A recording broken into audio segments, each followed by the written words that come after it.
Kada hakbang sa lupa'y para akong inaalon, nalulunod sa batikos ng mundo, sa kung ano lamang ang kaya ko.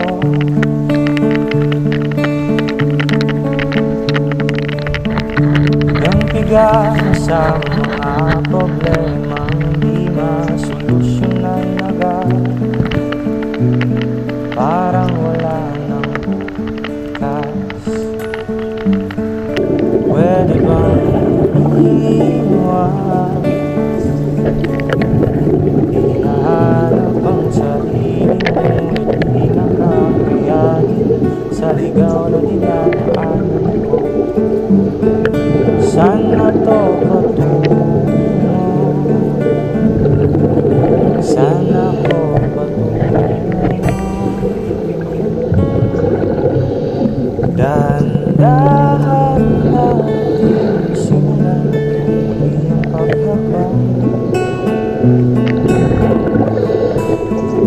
Dahan-dahan tuwingin sa salamin upang makita ang ating kagandahan. Dahan-dahang iangat ang mukha upang masilayan ang payapang